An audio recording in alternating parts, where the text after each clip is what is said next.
সূরা বাকারার 260 নম্বর আয়াত আল্লাহ তাআলা বলেন, ওয়া ইন ক্বালা ইব্রাহিমু রব্বি আরিনি কাইফা তুহয়িল মাউতা ক্বালা আওয়ালাম তু'মিন ক্বালা বালা ওয়ালাকিন লিয়াতমাইন্না কলবি।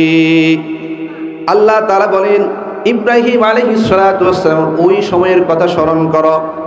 ইব্রাহিম আলাইহিস সালাতু ওয়াস সালাম তার রবকে বলে, ওগো রব, আরিনি কাইফা তুহয়িল মাউতা, আমাকে যদি একটু দেখাইতেন মৃত মানুষকে আপনি কিভাবে জীবিত করবেন। সুবহানাল্লাহ। কে বলে? ইব্রাহিম। কে? ইব্রাহিম। মৃত মানুষকে জীবিত কিভাবে করবেন যদি আমাকে একটু দেখাইতে পারতেন। আল্লাহ তাআলা বলেন, ক্বালা আওয়ালাম তু'মিন, ওগো ইব্রাহিম, আমি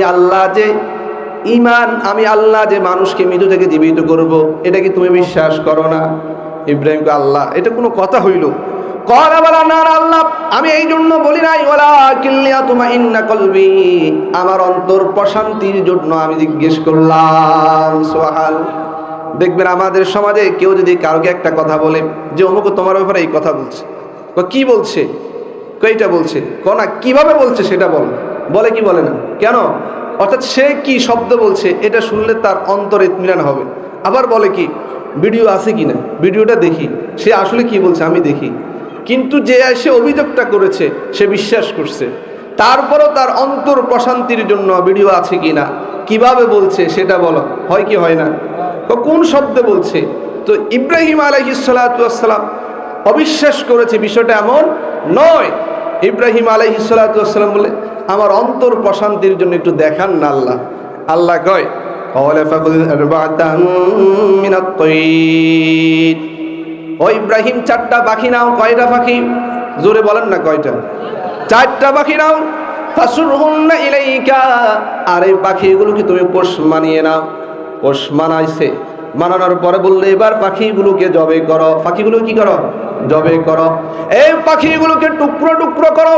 টুকরো টুকরো করার পরে আল্লাহ তাআলা বলেন, সুম্মা জাআলা আলা কুল্লি জাবালিন মিনহুন্না জুজআন, এক টুকরা এই পাহাড়ে, এক টুকরা ওই পাহাড়ে, এভাবে এক এক টুকরা এক এক পাহাড়ের মধ্যে তুমি রেখে আসো।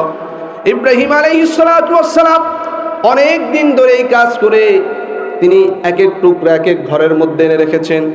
এরপরে আল্লাহ তাআলা বলেন, সুম্মা দুউহুন্না ইয়াতিনাকা সাইয়া, বলে ইব্রাহিম এবার তুমি যে পাখিগুলোকে পোষ মানিয়েছ, যে পাখিকে তুমি জবে করেছ, ওই পাখিগুলোকে তুমি ডাক দাও।